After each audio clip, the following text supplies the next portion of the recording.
I was always curious about that house. The house that stood at the end of the street, surrounded by a high wall and a barbed wire fence. The house that everyone said was haunted, where strange things happened, where no one dared to enter. The house that hid a secret.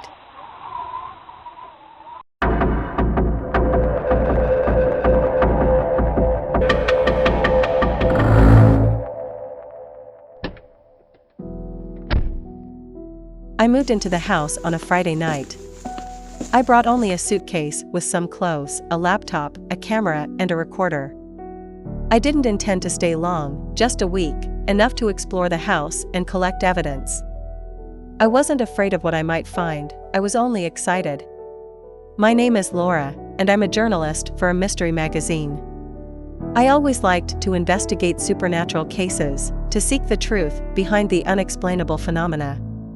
That's why, when I heard that the house was for rent, I didn't hesitate to book it.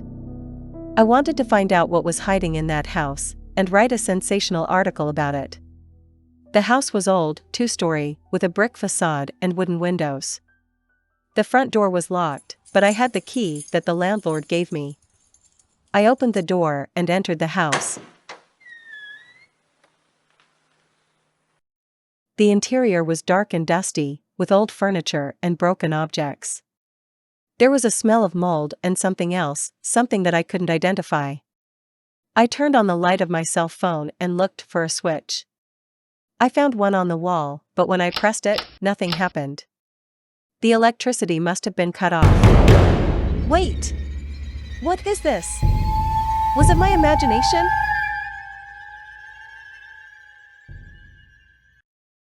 I decided to go upstairs and look for a bedroom to spend the night. I climbed the wooden stairs, which creaked at every step. On the second floor, there was a hallway with several doors. I opened the first door on the right and entered a bedroom. It was a double bedroom with an iron bed, a wardrobe, a dresser, and a dressing table. There was a mirror on the wall, but it was covered by a black cloth. I approached the bed and pulled the blanket. There was an old and stained mattress, but it looked clean enough. I put my suitcase on the bed and opened it. I took out a pajama and a toothbrush. I looked for a bathroom, and I found one next to the bedroom.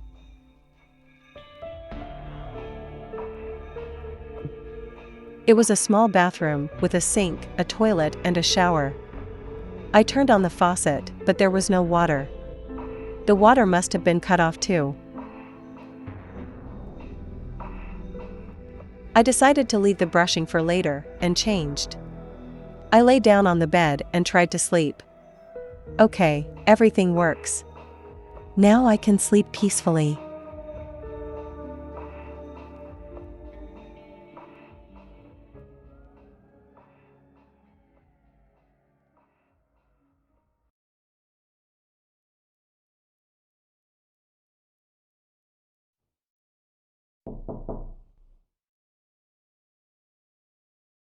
I don't know how long it passed, but I woke up with a noise.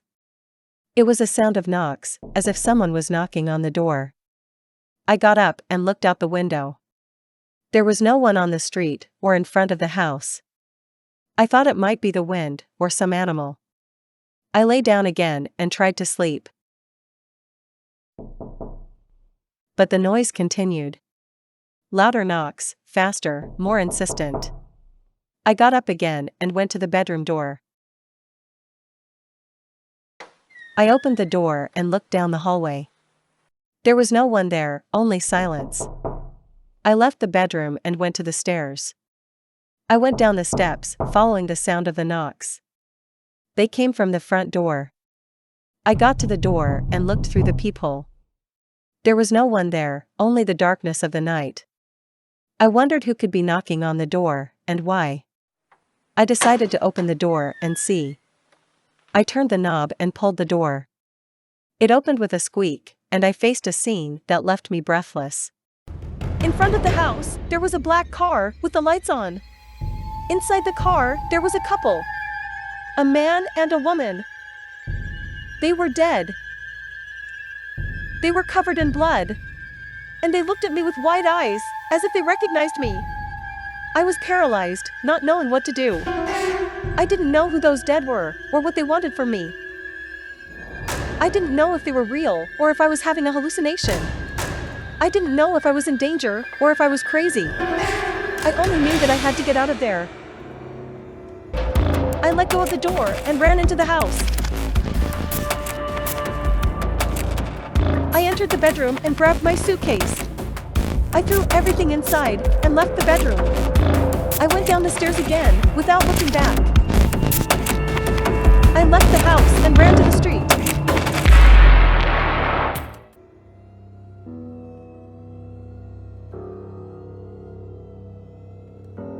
I looked at the black car, but it was no longer there. There was no sign of the dead or the blood. It was as if they had never existed. I didn't understand what had happened or what it meant. I only knew that I had to go away, but not forever. I had to come back and find out the truth. I had to face my fear and the secret of that house. I ran to my car, which was parked on the corner. I got in the car and started it. I sped up and left the street, but I didn't go far. I stopped the car at a gas station and took a deep breath. I took out my laptop, my camera, and my recorder.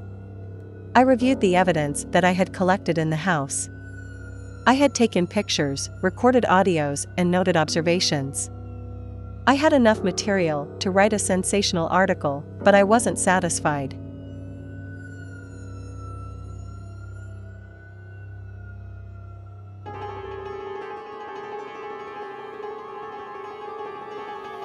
I wanted to know more.